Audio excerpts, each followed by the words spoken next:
All right. Good afternoon, everyone, and welcome to our webinar today. This is Rob Love with Love & Company. I'm going to start off with a couple of quick logistic things, and then we'll introduce our panelists. But our game plan for today is to, first, I'm going to open with a little bit of a background on some of the pricing and margin challenges that communities are facing and why, and talk a little bit about some of the tools that you can use to address that. Chris Borchik with Continuing Care Actuaries is going to really walk us through what an actuarial study is and how it can be used, so the different ways it can be used to improve operations. And then Jen Schwalm will be walking us through really more an operators and consultants perspective of how she would use this information to make changes at communities. And at the end, I'll try and pull it together into a little case study, and then we will open up for questions.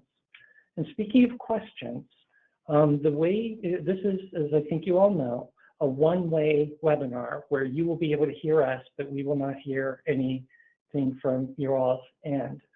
So if you have a question for us, just click on the little triangle on your GoToMeeting, GoToWebinar control panel to open up the question section.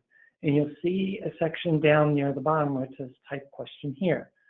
That's where you would go ahead and type in what you'd like to ask. Click on the little send button right below it, and it will appear where we can see it and monitor it on our end. Now, our expectation right now, our plan is basically to wait until the end to address and talk to the questions. But we do have someone with us today, Sarah Gray, on the Love & Company team, who will be monitoring the questions as we go. So if something does come up along the way that she feels we should address during the presentation, she'll let us know that. But the one question everybody always asks, it's almost always the first one typed in, is will we be able to get a copy of the presentation? And the good news is not only will you be able to get a copy, it will be a recording of the entire webinar. So you'll be able to replay it for other staff members, share sections, share portions, share the whole thing, whatever works. Within, I'm not sure, Sarah, within at least a week or so of completing this today, a follow-up email will go out to everybody with a link to the presentation. With that, I'm very pleased to say that we have Jen Schwalm from Baker Tilly and Chris Borchik from Continuing Care Actuaries with us today. I, again, am Rob Love. I'm the president and owner of Love & Company, a marketing firm that specializes entirely in senior living organizations. And I'd like to give our two guest panelists today an opportunity to introduce themselves and provide a little bit more of their background. So Chris, if you could lead us off. Thanks, Rob. Once again, this is Chris Borchik from Continuing Care Actuaries, and just a little bit about CCA. We were established in late 2000s, so we'll soon be entering our 20th year of operation here. The partners, Dave Bond and Brad Paulus, ran the Ernst & Young Actuarial Long-Term Care Group practice, and at one point they decided to branch off and start the company on their own. We have over 450 clients nationwide, and we really offer the full range of actuarial services to all of our clients, which include comprehensive actuarial studies, future service obligations, medical tax deduction letters, entrance fee amortization software, and financial underwriting software. We completed the largest CCRC study for the NIA and SOA, and we're active in state and national associations, as well as we are a member of the CARF CCAC Financial Advisory Panel. A little bit about me. I am a fellow of the Society of Actuaries, and I'm a principal here at Continuing Care Actuaries. I've been here for 15 years. I've spoken at multiple leading-edge national and state conferences. And I also have a background with various volunteer and leadership positions in the actuarial world. Okay, thanks, Chris. Jen. Good afternoon. So this is Jennifer Schwalm with Baker Tilly. Baker Tilly is one of the top 15 accounting firms in the United States. And we also are ranked as one of the top 25 in the healthcare consulting firms. Our headquarters are actually in Chicago, and we have offices throughout the country in about 22 states. Our senior living practice that I think many may be familiar with and kind of grew out of some of the legacy Parente Beard has actually been spreading across the country, and we bring almost 25 years of experience serving senior living and other healthcare clients. As far as my personal experience, I've recently joined Baker Tilly as the leader of the senior living practice in the healthcare group. Prior to that, I served as Chief Mission Development Officer for Masonic Villages of Pennsylvania for a number of years, and also in that capacity served as president of our management and development company, Ashler Creative Solutions. So my experience over the years extends, not only now that I've been able to experience some of the provider side and having to live some of the things in the past I might have advised on, has brought a completely different perspective. And so I've had quite a bit of exposure to different types of the business throughout the past few years. And so really have, look forward to continuing to identify and work through business solutions. Rob? Great, thank you. And again, I'd just like to thank again Chris and Jennifer for taking the time to help plan and put this together and share it with all of our audience members today. All right, so what is the challenge? What are we facing here? Why is this a significant issue for senior living communities? And we see at Love & Company on the marketing side that communities are investing really just tons of dollars into marketing when you look at all different ways that we spend on that. It's not just the sales staff or the marketing budget or what we pay to advertise. It's what we may invest in renovating or combining residences, or if we're offering discounts or incentives. All of these are marketing related costs that we have to invest to be able to keep the communities full. But what happens in many cases we see is communities don't really fully understand the financial impact of these investments, and if they're really getting a meaningful return on investment for them. And just to touch on some of those costs very briefly, Ziegler recently reported that the average cost per sale for a startup community is around $35,000. That's right in line with the experience that we've seen, with, of course, the major factor being the size of the expansion. If you have a 200 residence startup project, you're going to obviously have a lower cost per sale because you're amortizing a lot of costs over more residences. If a community has a smaller smaller expansion, maybe 40 residences, that cost per sale can go up significantly. And we also have a lot of experience working with census challenge communities that they invite us in to help them improve census. And there, the cost per sale can range pretty broadly from roughly $8,000 to more than $30,000, depending on what the challenge is. The residential renovations, it seems like most communities spend at least $10,000 to turn the residence over and get it prepared for the next move-in. And that can increase to well over $100,000 if that includes combining residences and redoing plumbing and taking out walls and rebuilding everything. So the investment in renovations can be huge, as I'm sure many of you have experienced. And of course, the discounts and incentives, many communities will discount the entrance fee or waive monthly fees for several months, or pay for moving. That's another very standard cost and allowance towards moving. So all of these things come together. But yet what's interesting, when we look at a lot of different communities and we look at the actuarial performance of the different residences, we see that oftentimes we're putting the most money and the most time into trying to sell more challenging residence types like a one-bedroom. And yet it turns out that those residences that were the hardest to sell and we're putting the greatest investment in already have a negative margin, that they're not producing any kind of actuarial surplus or actuarial margin in the community. So that really leads us to step back and look at what we're marketing and what our mix is and so forth, and start to look at how can we really enhance the overall financial performance of the community into the future.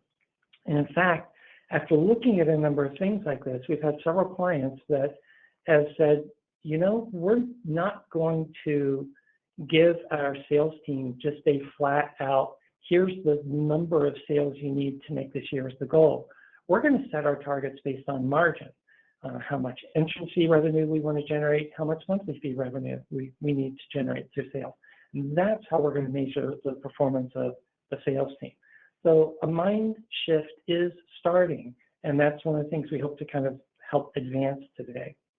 Now, there are a number of important tools that you have already, or you could do pretty easily within your communities, that will help provide additional insights to the whole process of looking at margins, looking at actuarial results, and making decisions. I'm going to touch briefly on 4 of these tools now, and then when we come back in the case study at the end, we'll show how they are actually applied. The first of these is simply understanding who your resident is. And it's not just an overall, we say, okay, well, our average resident is 82 years old and they have a home value of $240,000 in their income, et cetera, et cetera.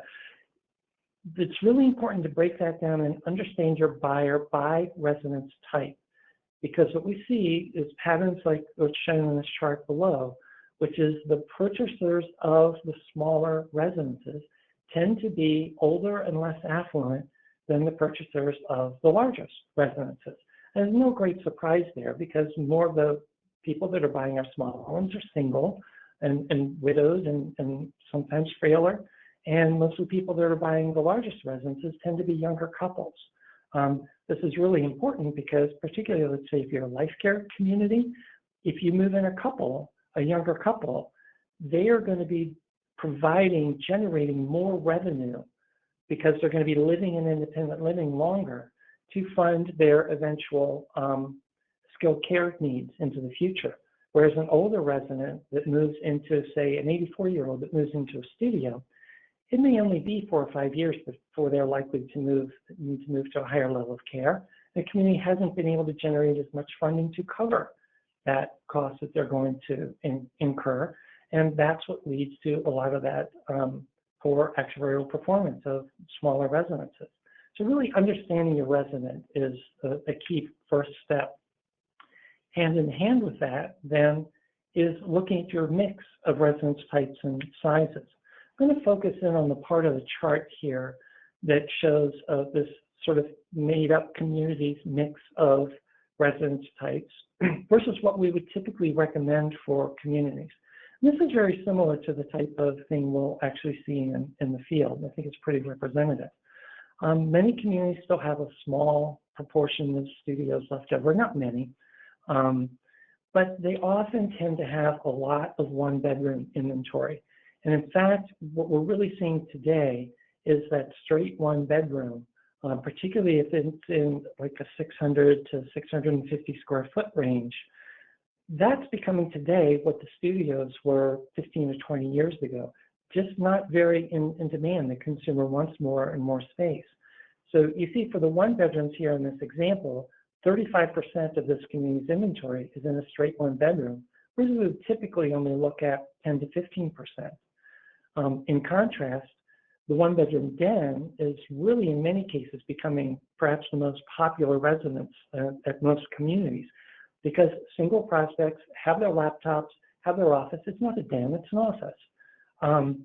And they need that space for more of those private things. They need to be able to close the door on the laptop and the financial files and everything and entertain guests and the rest of the residents. So you see in this case, the sample community is kind of way out of inventory or way out of balance in that portion of their inventory and so forth. So it's really important to understand how your inventory relates to current consumer preferences, because that will impact how you make pricing decisions, and this will come through very clearly in the case study later. A third piece is understanding the relationship between the home values in your market area and your entrance fees. As we all know, basically, a consumer is very comfortable with have the idea of, I can sell my home and I can use the money I get from that to pay the entrance fee. But if we create a situation where the entrance fees are much higher than home values, then we're going to limit demand, because now psychologically, the prospective resident not only has to sell their home, but they have to liquidate assets to fund that entrance fee. And that's really going to push down demand. So in the example below here, in the table at the bottom, you'll see that this is a market area that the median home value in the market is about $250,000.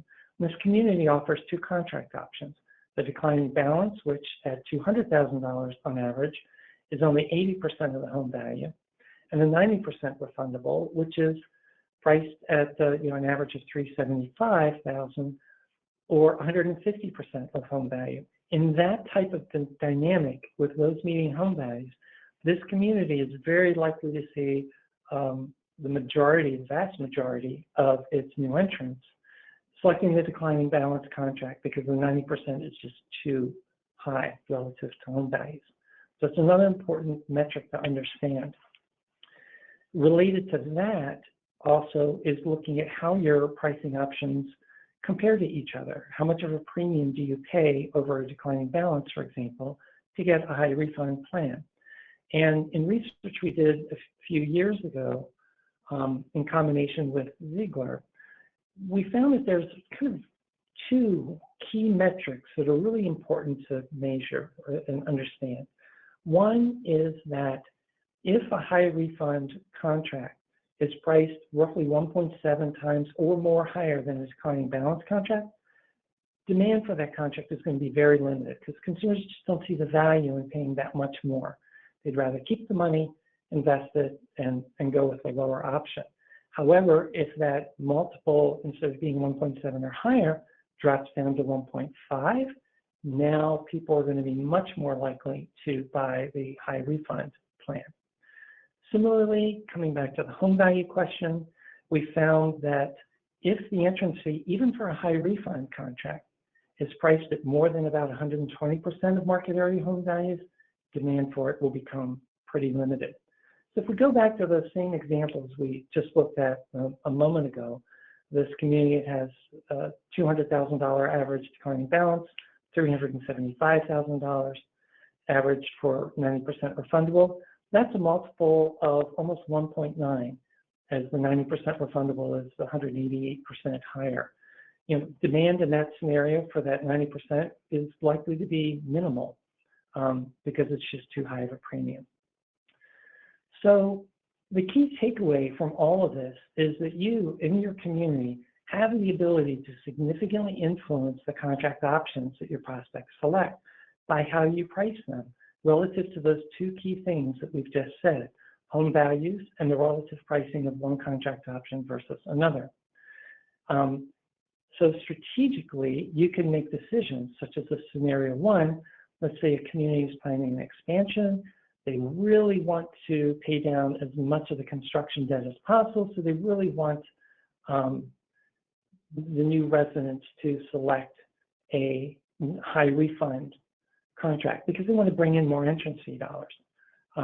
In that case, you would move the prospect towards selecting that by making sure the high refund plan is only priced at no more than 1.5 to 1.6 times the declining balance plan. And you don't do that by lowering the price of the high refund plan, because that would create an actuarial problem. You do it by increasing the price of the declining balance plan to close the gap, and that will steer people in that direction. On the other hand, there are many communities whose boards are starting to give them directives saying, we do not like having the liability of a lot of high refund entrance fees on our balance sheet. It's just too much risk. We want the community to move in the direction of more declining balance contracts. So in that case, you do the opposite. You push the pricing of a high refund plan high to get it, say, 1.8 to 1.9 times the declining balance plan, and also make sure it's priced high relative to home values. Now, you offer it as an option, but the consumers are much less likely to take it. So that's the kind of control you can have. So that is a backdrop for the conversation and the challenge and the kinds of things that you can do in communities. Chris is going to do a little deeper dive into the actuarial side of things. Chris? Great, thanks, Rob. Yeah, now we're going to focus on the actuarial studies and their strategic use. And I'd like to just start off by saying that I think many people out there have a misconception about actuarial studies, and that may be because of their experience with insurance buying. You know, when you go to buy, say, life insurance, the insurer collects your age, your gender, your health risks, pops into a model, and you get a premium that you're going to have to pay. We don't have a cookie cutter approach when we are working with our communities.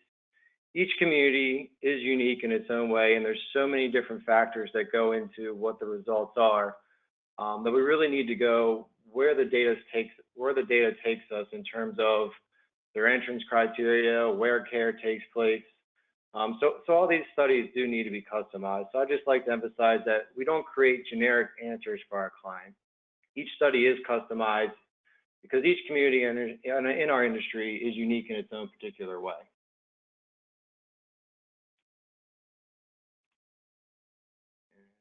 Okay, this is working now.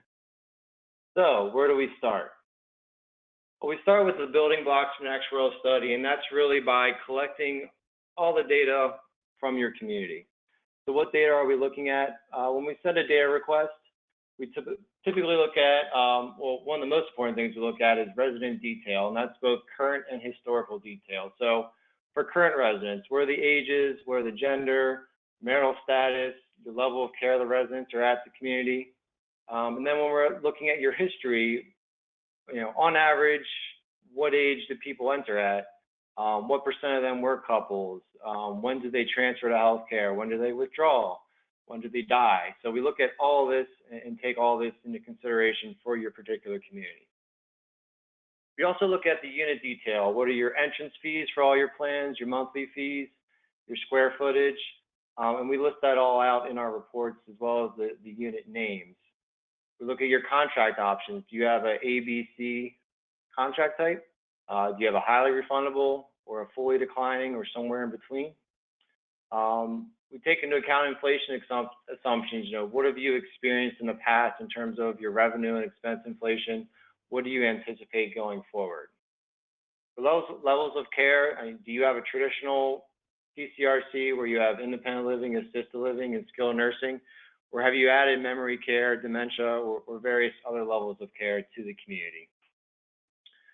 Occupancy is a big driver of financial results. You know, what's going on in that community? Are you in a steady state right now, or did you recently have a couple years of high turnover, which might require you to build occupancy over time in the next couple of years? Let me ask for your budgeted expenses.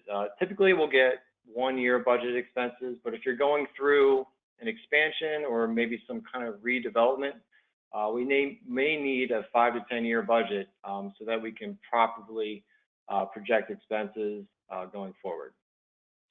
Your debt schedule, do you have a lot of debt? Do you carry a heavy burden, or do you have a more manageable debt situation?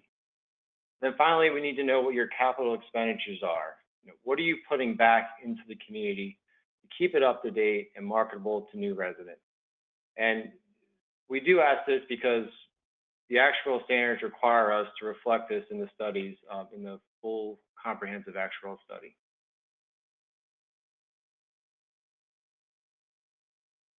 Then we get to parts of an actuarial study. And after we collect the building blocks, we start piecing them together for the study. And really the first crucial part is an analysis of the community's demographic historical experience.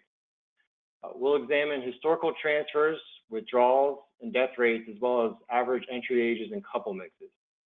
And then using actual data, industry data, and future expectations, will calculate a population projection of contract residents through the continuum of care. This population projection will include IOU turnover and future healthcare utilization of contract residents. And then from there, we'll marry up the population projection with the overall fee and expense structures from the data provided, and we'll also incorporate a number of different assumptions. We'll then perform 3 main tests as prescribed by the Actuarial Standards of Practice number 3, a cash flow projection, an actuarial balance sheet, and a contract pricing analysis. And we'll do that contract pricing analysis for each contract offered at the community. Now, if the community passes all 3 tests, they are said to be in actuarial balance. But if they don't pass one or more of the tests, CCA will help devise a strategic plan to guide the community back to actuarial balance. So the first test, the cash flow projection, is based on an open group population of current and future residents. It includes all cash inflows and outflows for contract residents and direct admits to the community. And a healthy community will have a positive increase in cash flow over a 20-year projection. The second test, the actuarial balance sheet, is really all about measuring your actuarial assets against your actuarial liabilities. It's a closed group calculation based on the current group of contract residents at the community. The main result there is the funded status, which is the current and future assets of revenue, the current assets and future revenues divided by the current liabilities and future expenses associated with the closed group of residents. And really the community's goal is to have at least 100% funded status. Our recommendation at CCA is that a mature community should have at least 110% funded status. And finally, we get to the actuarial pricing analysis, which is the test we're going to focus on today. It's a new entrant cohort analysis where we calculate projected revenue over the life of the contract and compare that to projected expenses over the life of the contract. Now, it looks like we skipped a slide. So here's the pricing analysis. And the pricing margin is defined as the net revenue divided by expenses. And we'll perform this analysis for 3 different cohorts: single males, single females, and couples, and for each IOU unit type offered at the community. And really the goal for each community and contract is to have a positive pricing margin. So in other words, are you making money when you sell this contract? This pricing analysis has parallels to insurance pricing in that actuaries price these products over the life of the contract with the goal of collecting more revenue than expenses incurred.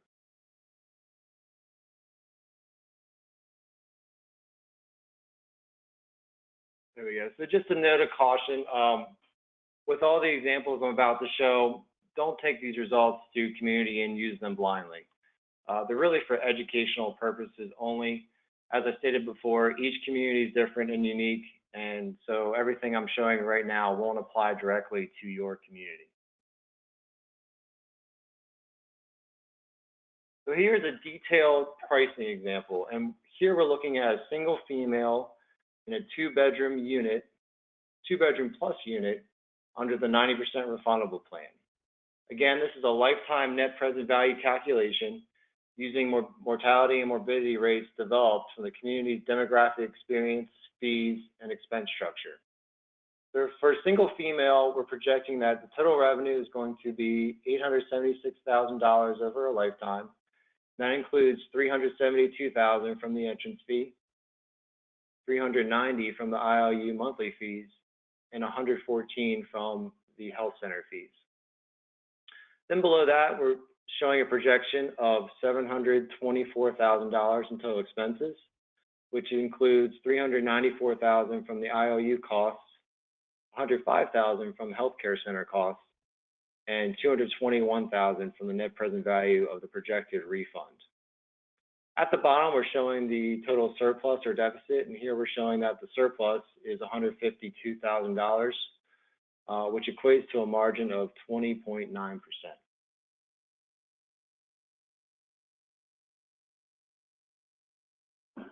So in this chart, we expanded to the whole community, and we're showing the analysis for each cohort and each unit type.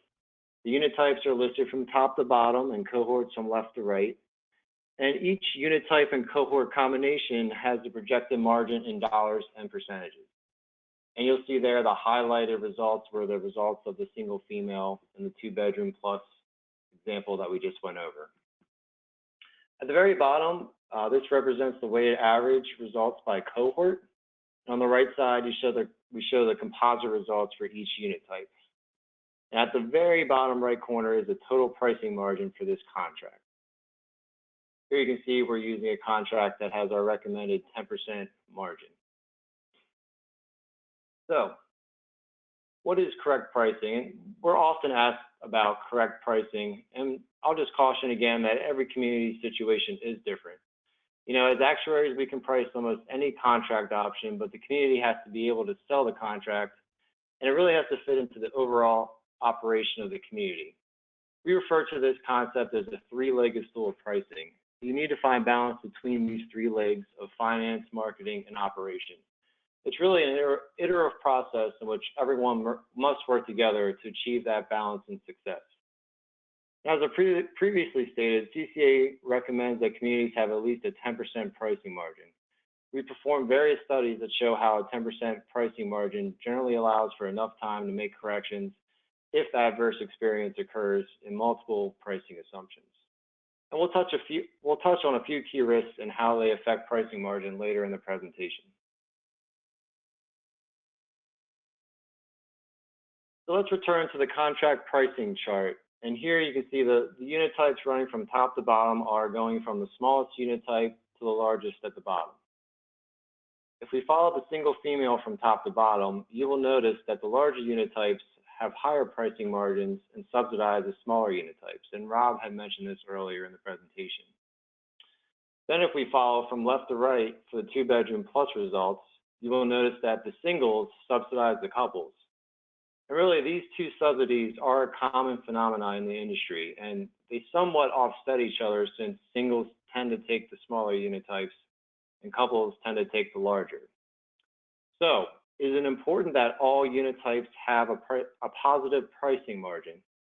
Not necessarily. What is important is that communities offer various price points to help achieve high occupancy, as long as your overall prices are sustainable and the subsidies can be supported.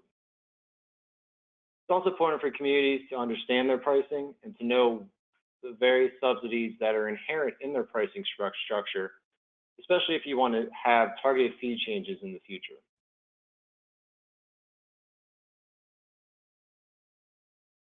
Another pricing concept that we're frequently asked about is actuarially equivalent pricing. So by definition, two contracts, such as a 50% refundable and a 90% refundable contract, are actuarially equivalent if they have the same pricing margin. That margin can be defined by the margin percentage or the margin dollars. Different actuaries have different opinions, but we recommend targeting the margin percentage so that the relative risk of each contract can be easily compared. Now, should all contracts at your community have the same pricing margin? Well, if you don't care which contract a new resident takes, then this may be a good strategy.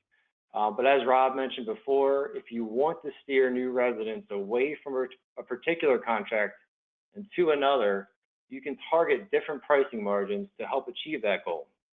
You may also be worried about adverse selection, which is the fact that residents will choose the contract that's best for them and not necessarily the community. Targeting a higher pricing margin on the contract that you're concerned about will help to alleviate some of that possible selection. You may also have to target pricing margins based on your competitors. What are they offering and at what price point are they offering it? Do you offer the same contract? Do you want to differentiate yourself from your competitor by offering a different contract or even a better price, a better unit for the same price? All these items should be considered when you examine your pricing.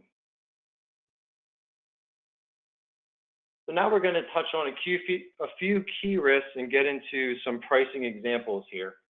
These are what-if scenarios that examine how pricing margins are affected when actuals do not match what was expected. The key risks we will look at here are ILU occupancy, inflation, entry age, and healthcare utilization. And for entry age and healthcare utilization, the results are very different for a fee-for-service contract and a life care contract. So we'll look at both of those different scenarios. But here in the first scenario, we're looking at occupancy, which is a key driver of financial results. Community expenses are largely fixed. So when occupancy drops, the per person and per unit expenses increase across the community. So up in the first row, you see our baseline assumption with the 10%, oh, thank you, Rob, with the 10% margin. And then below that are the two alternative scenarios. The scenario in white is if IOU occupancy is 5% less over the lifetime of the contract. The scenario in red is if IOU occupancy is 5% higher over the life of the contract. As you can see, this changes the pricing margin by about 2% each way, with lower occupancy decreasing down to a 7.8% margin. Really no surprises here. Next, we have an inflation scenario. In the baseline scenario, we're assuming that communities will match their revenue inflation against their expense inflation year over year. In the alternative scenarios, we're showing how the pricing margins are effective if expense inflation is 0.5% higher or 0.5% lower than revenue inflation over the life of the contract. The results for both scenarios is about a 2% change again in the pricing margin. Again, no surprises here. Next, we're going to get into average age of entry. And first, we'll start off with the fee-for-service contract.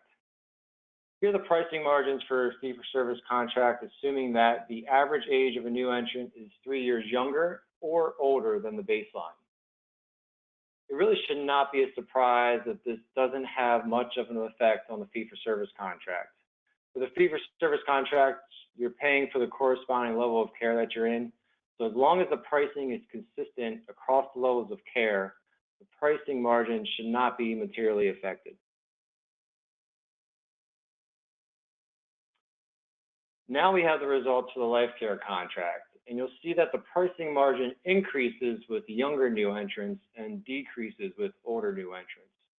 So why is this?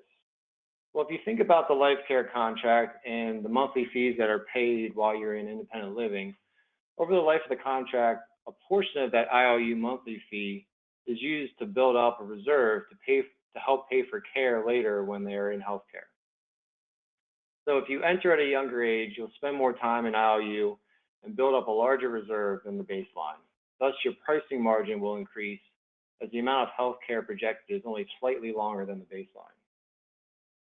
Conversely, if you enter at an older age, you have less time to build a reserve, and then you'll be eating into that margin, which you can see has dropped down to 8.7%.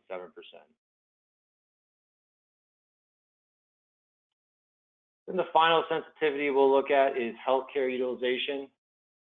In this scenario, we're assuming that the resident's total life expectancy is the same in each of these scenarios, but the amount of time that they live in healthcare will be 1 year longer or 1 year shorter than the baseline.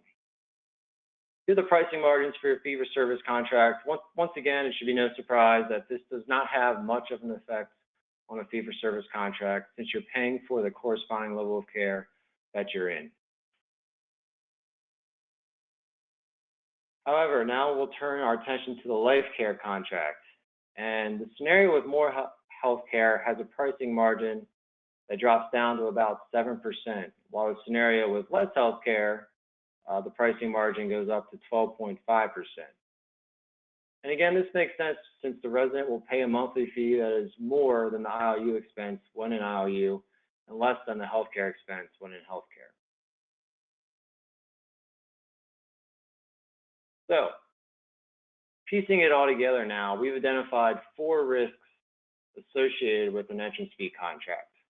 And if we look at all the life care contract scenarios, you'll see that the originally priced 10% margin contract turns out to be a 1.3% margin contract. So even though a 10% margin can't protect you from catastrophic adverse experience, this example really shows you how a 10% margin gives you a sufficient buffer in the unlikely scenario where multiple moderate risks turn against the community.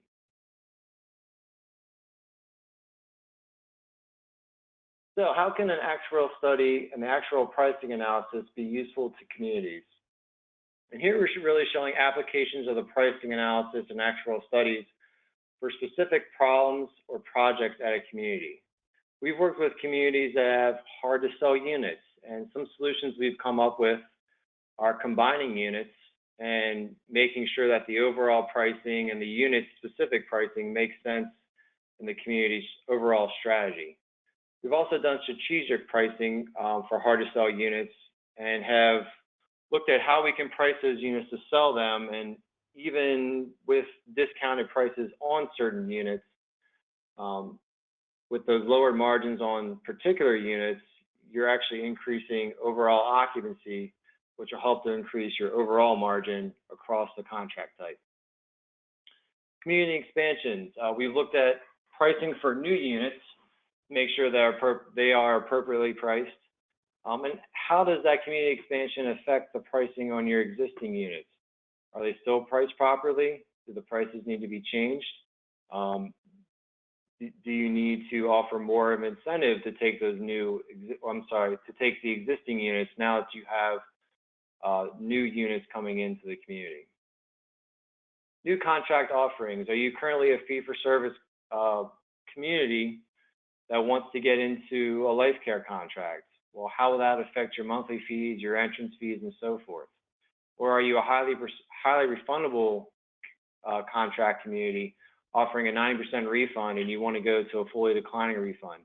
How will that affect your entrance fee? Or do you want to keep the same entrance fee and modify your monthly fee, or some combination in between?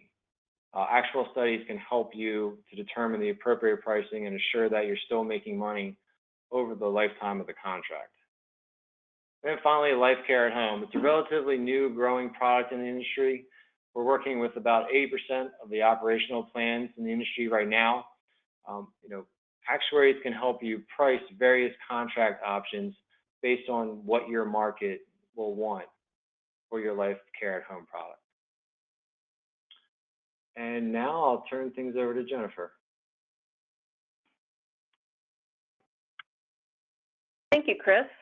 Chris did a nice job of explaining the purpose and information available from the actuarial studies. And I guess when Rob first invited me to participate in this session, he asked that not only maybe I look at this from my consultant's hat, but how do I, but knowing my experience on the operations side and having worked on the provider side, kind of bringing some of that to the forefront as well.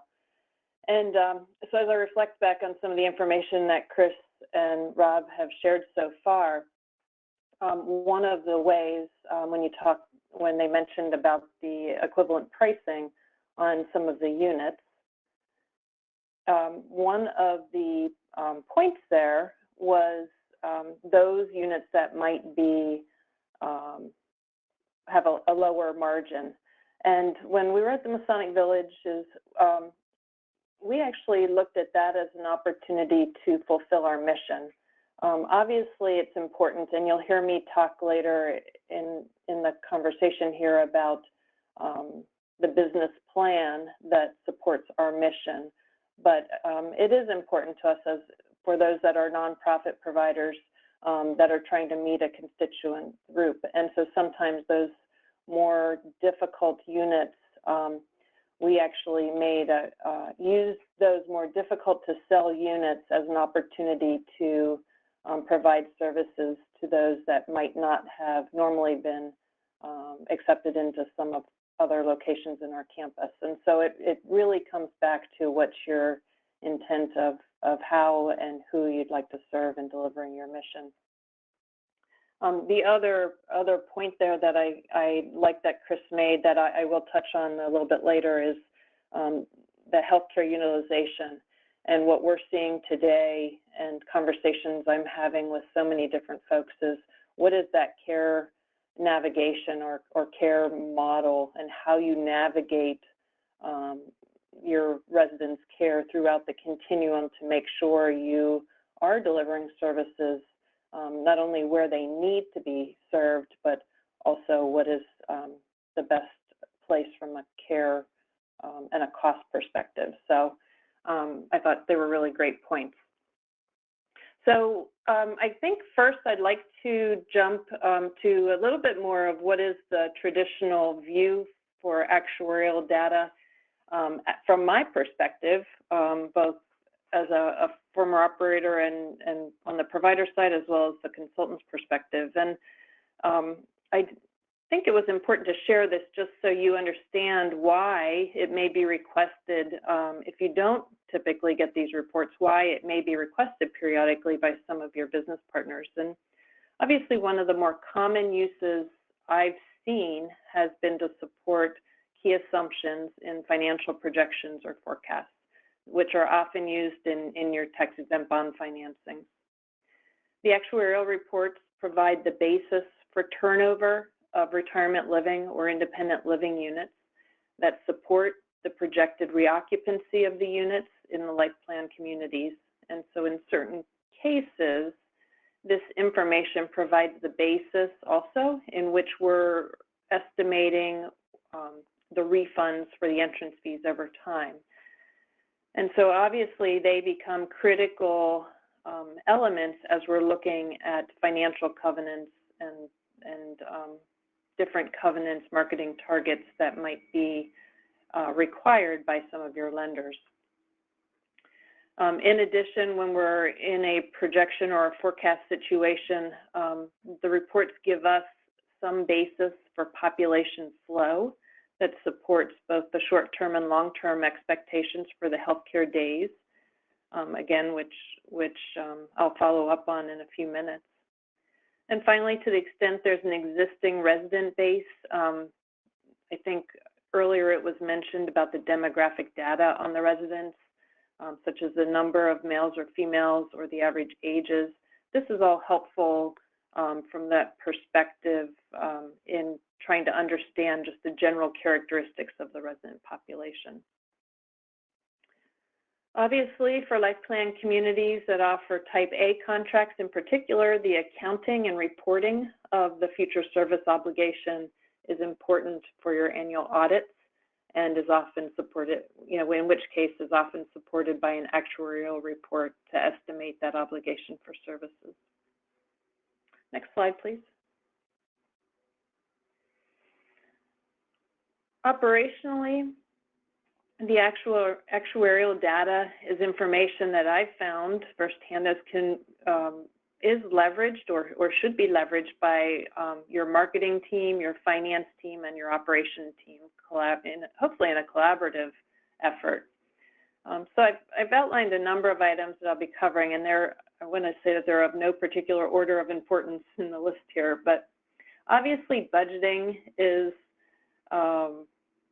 just a critical function of all our organizations. And I tend to think of the operations in terms of cash flow versus any GAAP or financial reporting, because at the end of the day, the cash flow is pretty critical to our long-term success. And so most of our life plan communities understand when you think about budgets outside of your normal operating revenue and expense, we have capital replacement plans that we need to make sure we're continuing to remain current and relevant to our incoming and or potential customers. And so when you think about a capital replacement plan and how you might budget for either the current year or if you follow a 3 or a 5 year capital replacement plan, this information becomes helpful in that calculation. Well, I like to say we don't always have our crystal balls, but the actuarial estimates for turnover of units help us identify those high points and low points of the unit turns depending on the life cycle of our campuses. And so, for example, one of our campuses had an unusual high turnover of entrance fees or of units, and obviously of entrance fees during a 1 to 2 year period because of the ages of the residents when they moved into the campus. This eventually leveled out, but having the actuarial reports when you're looking forward a few years for planning purposes lets you start to be prepared for the costs that might be associated with those turnovers to the extent you are renovating when the units are doing a complete renovation when the units are turned over. And so exploring that, I think Rob had shared some of the average costs of renovation, just calculating the average cost compared to, along with the number of units that you're expecting to turn over for the year, gives you a good sense of your budget for your renovations, either in a one-year period or over a multi-year capital renovation plan. The reports also provide support for the estimated entrance fee refunds that become important in budgeting based on the turns. And so many of our campuses not only have financial covenants that might need to be measured on a regular basis. So I'm sure as part of the budgeting cycle, you're estimating what those covenants might look like after the budget or as your budget comes to conclusion. And so, for example, the debt service coverage ratio is one that looks at the net cash, typically looks at the net cash from turnover of entrance fees. And so that becomes a critical piece in evaluating that ratio. And so having an understanding of an actuarial measure gives you a little more comfort on that entrance fee refund and or proceeds that might be coming in when you're looking at that budget cycle, and then also that covenant. Strategically, there are a number of data points that are helpful in evaluating the underlying business model of your organization's mission, particularly understanding, I think we had touched already on the average age of the campus residents. Is the average age reflective of your target market, or do you need to consider changes to your marketing strategy or your value proposition to entice a different or maybe younger resident? So again, it comes back to some of those underlying strategic considerations for your organization. Depending on the life cycle of the campus, what are your expected permanent and temporary transfers? This information is useful in determining the appropriate size of healthcare units for either new or existing providers, but the decision has to be evaluated in the context of your organization's care management philosophy and the overreaching question of who do you want to serve. So for example, if your philosophy is to support the residents in their homes as long as possible and your organization leverages home care or home health, it may impact the number of healthcare beds you need to maintain. In addition, some providers are deciding strategically whether they should only have enough personal care, assisted living, or nursing beds to support their current retirement living units or those that are currently on campus, versus playing in the world of accountable care where they serve additional people from the local community. There's no right or wrong answer. It depends on your defined approach to serving and what your vision is for the long-term future. I think I've spoken publicly a number of times on our experience at the Masonic Village at Burlington and the decision to reposition that campus. After the board decided they could not continue financially to be a provider of, to be the primary provider of services in the local community. And so we were able to help them work through a plan that introduced a new cottage offer as they were looking to reach out and reach more of a retirement living versus what they were currently providing at the time was more of a healthcare service. And so we added new cottages, and we actually went through and actually decided based on what was going to be needed for the campus as well as balancing what an operational model was for an effective health and efficient healthcare offer, we actually renovated 264 nursing beds and took about 120 of those nursing beds offline to convert into rental apartments.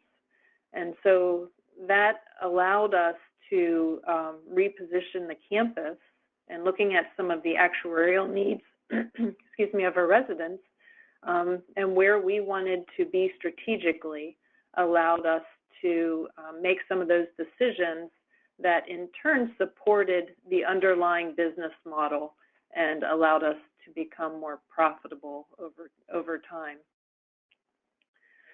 And finally, I think there was mention to the open group population. So as you're looking at who your potential residents might be as they're coming into that open group, you know, how are their characteristics different from what your current population is, and what exactly will that have as far as an impact on your strategic decisions? On the next slide, please. Chris already gave, or Rob and Chris already gave some examples of some of the influence of actuarial data, looking at the pricing differentials between the different types of retirement living contracts. This information has been helpful.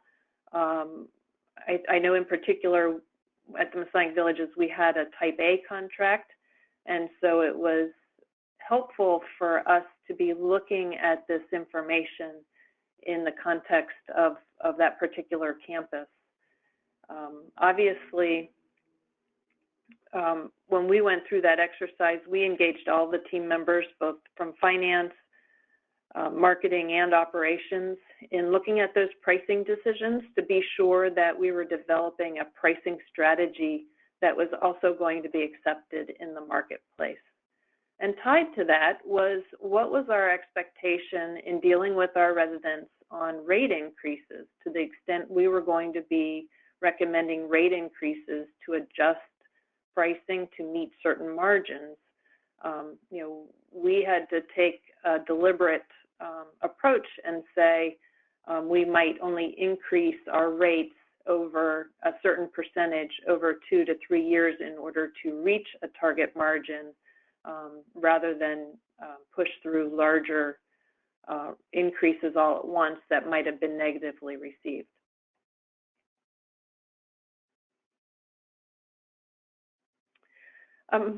I've actually had a more recent example of a lender focusing on a financial position of an organization. I think somebody had mentioned that some of the boards are already starting to question that, rather than what I would call the traditional cash flow metrics.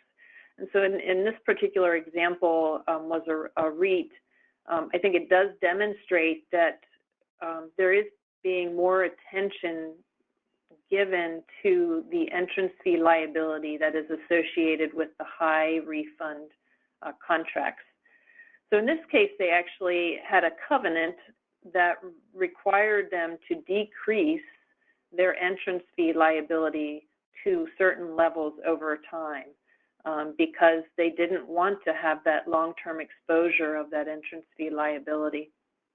And so while the prior owner and the campus was built under a high contract, a 90% refundable contract, over the past 2 years, they introduced a 50% refundable contract and then stopped offering the 90%. But obviously, as those two transition over time, as folks are leaving the campus, we're now reaching a point where we're exploring what price points are in the market that will allow them to offer a non-refundable contract, but still maintain annual cash flow requirements. And so our end goal is to find the balance of cash flow while decreasing that entrance fee liability on the contract as those different contract types transition from a 90% and also then the moderate 50% contract to a non-refundable contract. I think we've talked previously about the FSO calculations for Type A contracts. Again, we look at this, and we actually, in my role at Masonic Villages as Chief Mission Development Officer, I use this information not only to pricing changes, but to look for opportunities for cost reductions. And so we were looking to improve the margin on certain contracts, and by looking at the sensitivity of some of those assumptions, we were able to quantify a target for operational improvement, and from there identify opportunities in the administrative costs and the direct costs from which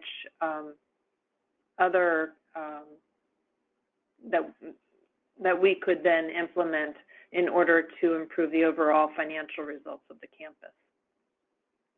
So Rob, I'll turn this over to you for a more detailed case study. Great, thank you, Jen. All right, so let's kind of pull all this together. And a project that we worked on a couple of years ago, where the main goals were to significantly improve actuarial performance while ensuring that the community, of course, remained competitive in the market. So this is a real-life example. I've taken out any reference to the market or the client just to keep that private. But everything in here is a real example. This particular client was a life plan community, had a very distinctive positioning that gave it a lot of appeal, and it was in a major metropolitan market, which resulted in it having much higher home values than many markets in the country can experience. And it had very high occupancy, but despite the occupancy, there were pretty significant margin issues. Its funded status was only 88%, where its goal is to be at least about 110%. And looking at the current pricing that they were offering for new entrants, only produced an actual pricing margin of about 1%. So it was not going to do anything over time to close that funded status gap. And this particular community at that time only offered one contract option, and it was the high refund life care contract. So we started looking at all these different things that we've talked about today. So the first is the home value analysis. As I noted, it's a very high home value market. If you look at the table, the median home value in the market was $840,000. And the weighted average entrance fee for that one contract type, the 90% refundable life care, was $516,000. That's only 61% of the home value, which means that prospects who came from that market area really did not have any affordability issues with the entrance fees, because they were very easily able to sell the home, pay the entrance fee, and have quite a good bit left over. Now, the only sort of wrinkle to that is, like most markets, most communities, about a third of the residents moved from outside that primary market area. Not everywhere else in the country has home values of $840,000. So those entrance fees were a bit more challenging for prospects that might be considering moving from out of the market.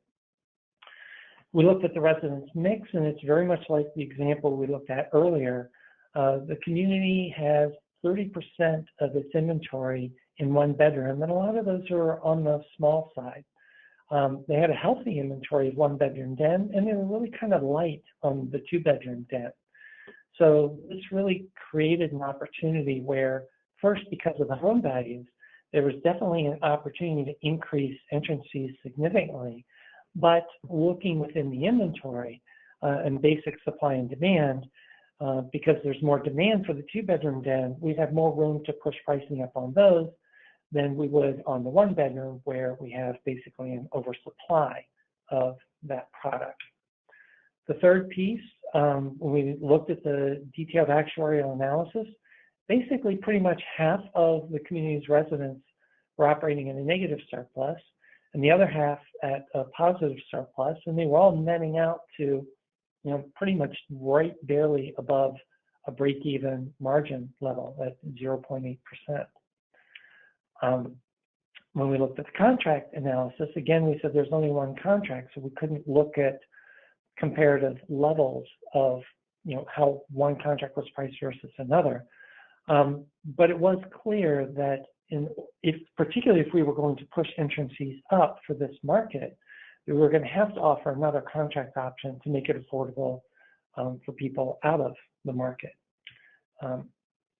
Now, a couple other things we did as well. We did a competitive pricing analysis, and the way we do this is we use the actuarial data for the typical length of stay at each level of care, independent living, assisted living, skilled nursing, etc., and projected out the total cost of living in this client community and in their primary competitors.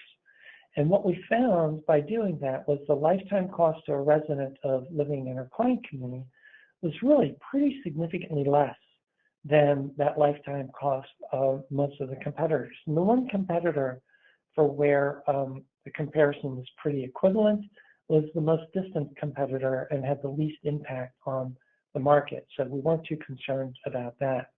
So that gave more support to being able to push up pricing for the community to help cover that margin gap. Oops. Now we do something else as well, which is a competitive positioning analysis. So in addition to looking at the community's pricing position, we also toured each of the competitive communities and scored each of them on about 20 different items, rating each item on a score of 1 to 10.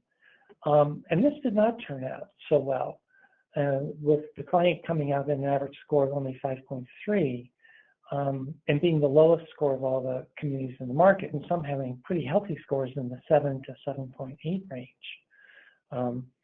And this was kind of clear. It's not a surprise when we walk through the community. A lot of the physical plant and amenity spaces were what we would call tired. They had not been renovated in, I think it was 12 to 14 years or so. And the healthcare was very institutional in design. So with all that as a background, we were able to put together a multifaceted strategy. One, we've increased the base entrance fees. Two, we would introduce additional contract options. And three, implement individualized residence pricing. Now, I'm going to talk about each of those three things in a little more detail in the coming slides. But the fourth one is just as, if not more important than the rest. The first three are all designed to increase pricing and help increase the margin. However, given that the community scored the worst of any of the competitors in the market area, it was clear that if they were going to be able to earn that higher price, command that higher price rate in the market, they were going to have to invest in a master planning process to improve the community and bring the product up to date as well. So those two things, that often happens when we do this kind of review of communities. We identify a lot of areas where if the product can come up, then the pricing can come up as well. But the two have to happen in tandem. So just to touch kind of briefly, the first step was revising the base pricing. And when I say the base pricing, I mean before any individualized residence adjustments. And on average, that 90% refundable entrance fee was increased by just about $100,000. There was almost a 20% increase in the entrance fee. And basically that had the long-term impact, not immediate, of course, but it increased the total value of the entrance fee pool. If you look at the entrance fee for every residence and add it all up together, it increased that total potential value by $18 million. The monthly fees went up by an average of about $800 a month, or about $9,700 a year. And that would result in about $1.75 million of revenue for the community. Now, again, to be clear, this was only to new residents. We were not putting that kind of an increase to existing residents. They were grandfathered in. This was really repositioning the community in the longer term so that over a 5 to 7 year period, as the majority of the residences turn over, that they will gradually move into a much better margin position. We talked about the additional contract options. We recommended several, but the immediate one to put in place was the declining balance life care. Some of the fee-for-service options are down the road, but the declining balance gave us the ability to offer that lower entrance fee, particularly important for out-of-market prospects. Now, in this particular case, we didn't have a strong feeling, which way we did. We wanted to maintain the people from the market area buying the 90% refundable, but we wanted to price the declining balance where it would be a reasonable consideration for people. So we left that premium at right about that line at which, if it went much higher than 1.65, people would not take the declining balance. So we left it right about on that margin. I'm thinking that consumers could easily go either way at that level. And as we said earlier, that's when we say they could go either way, that's not actuarially equivalent pricing, as Chris was talking about. By using a 1.65 premium, if they were to be actuarially equivalent, it probably would have been closer to 1.9 or 2.0. And so actually, if someone chose a declining balance plan, that was going to produce a higher margin for the community. So it would be a good thing. And this all resulted in new entrance fees. The declining balance was only about half of the median home value at $400,000, but the 90% refundable, even though it went up by an average of $100,000, it still was only at about 80% of median home values in the market. So it was still an affordable product.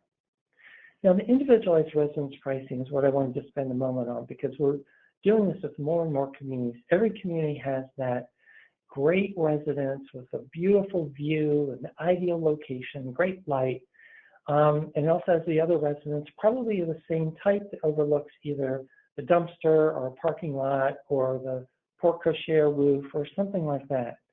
And in most communities, those residences have always been priced the same.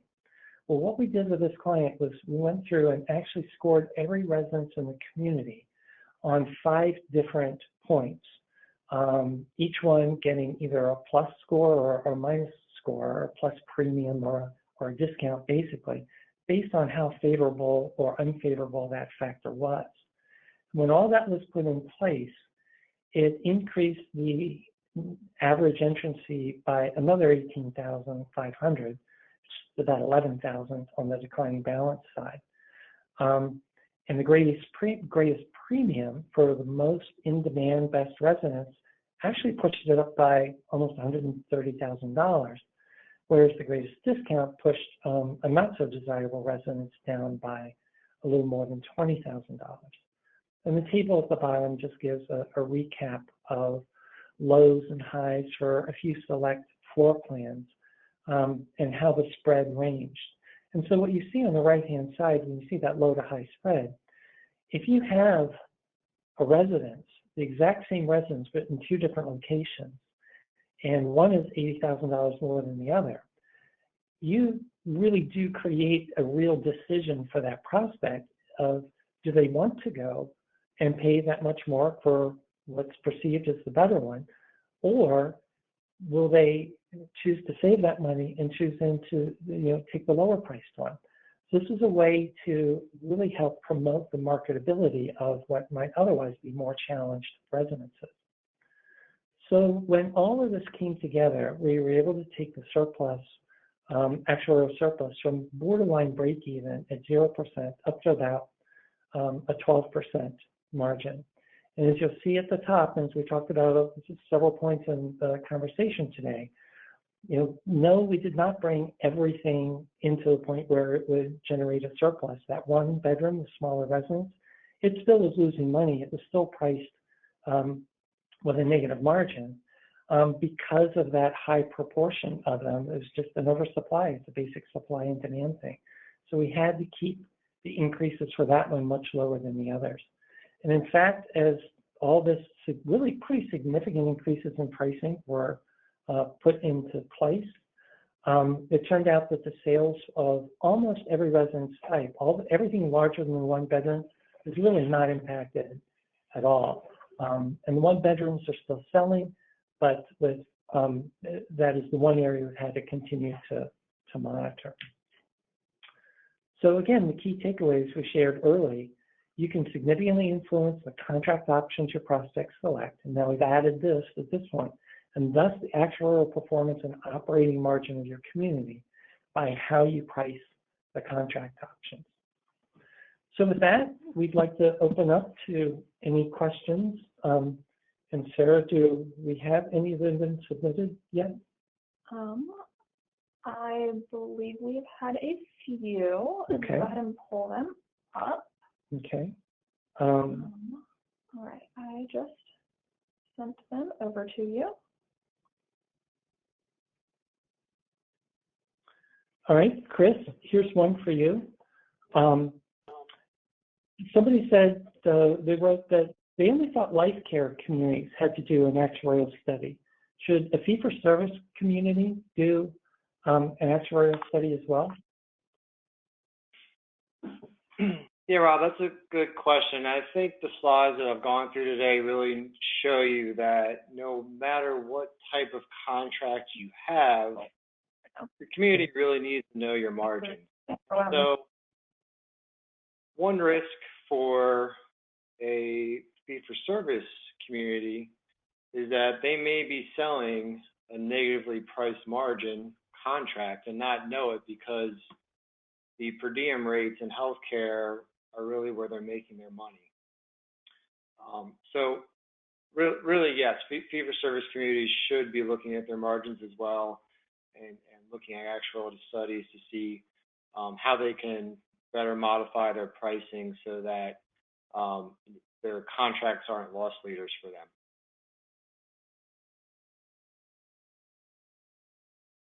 Great, thanks, Chris. Another question, this one's for Jen.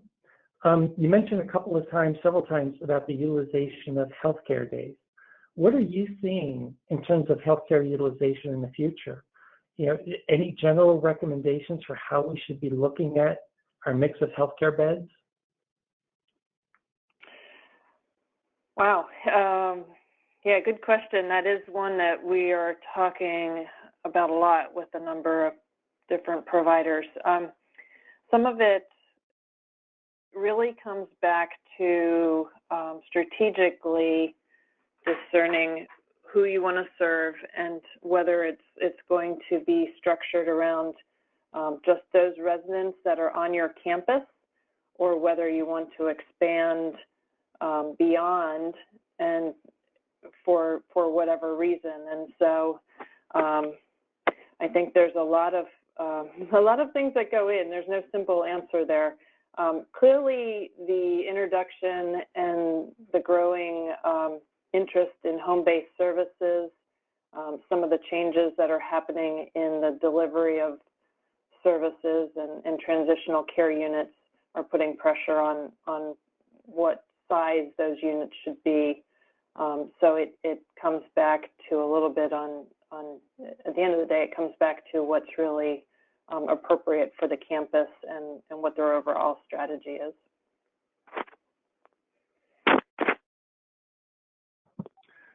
All right, thank you.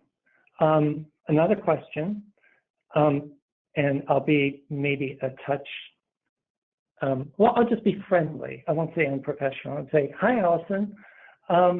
Based on target margin, when comparing in the marketplace, what spread do you typically see or recommend between a traditional type A versus a traditional type C? And Chris, you might have a take on this as well. I'll give a start and then give you a chance to weigh in as well.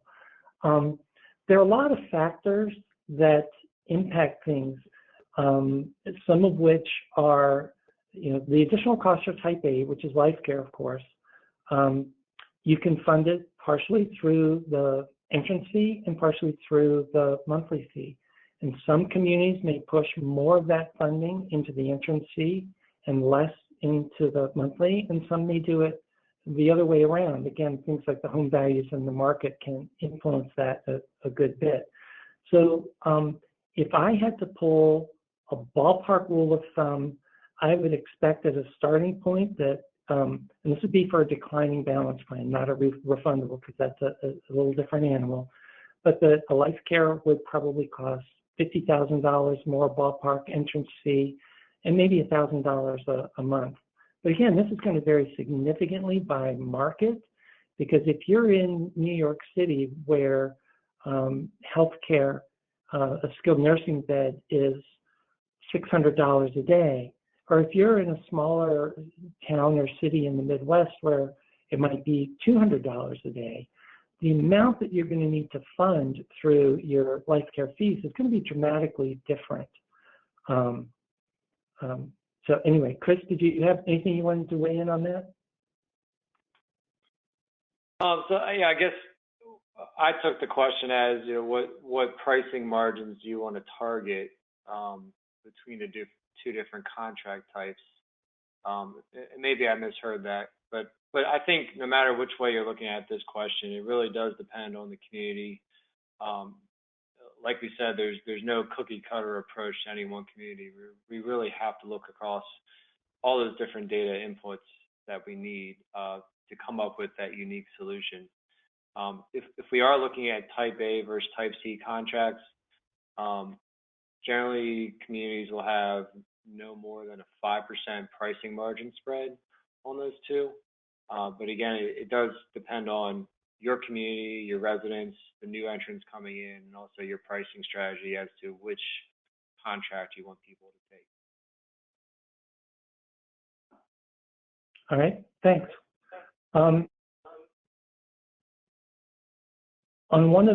Here's another question. On one of the early slides regarding cost per sale, there was a note at the bottom that stated exclude staffing costs. Why would that be excluded, or am I misunderstanding the slide? Thanks for asking for that clarification. I kind of skimmed by that pretty quickly. That was in my section. And simply it was because to pull the data there, when we work with, this is in the slide that we're talking about typical costs for census challenged communities. And we use that from the data we use from a lot of marketing programs that we put in place for them. And when we're coming in developing the marketing budget, it's addressing all the like lead generation costs and collateral and digital marketing and all those things. But the sales team is already in place.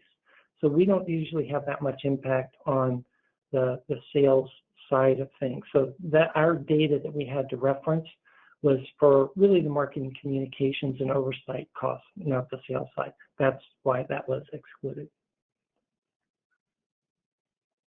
We have just a couple minutes left. Another question for Chris. Do you have a typical acceptable range from a profitability standpoint from your loss leaders to the highest profitable units, assuming the overall margin exceeds 10%? So do you have a typical range from like your lowest actuarial performing residents to the highest? There's really no typical range. As Jennifer mentioned before, a lot of your pricing strategy will be driven by your mission. So there are some communities out there who want to make their one bedrooms or studios very affordable, to let even some of the middle income seniors have that chance to buy into the community. So as far as ranges go, they really vary across different communities and for different contract types. All right, great, thank you. And we're closing in on the end of our time frame here. I think we've reached the end of the questions that have been submitted. So I'd like one more time to thank Chris and Jennifer for their time and participation here today. I'd like to thank everybody in the audience for joining us. And if you have any additional questions, please feel free to email any of the three of us at the addresses on the screen. And again, as we said at the beginning, a copy of the whole recording of the whole presentation will be, a link to that will be emailed out to all of you sometime within the next week or so. So thank you, everyone.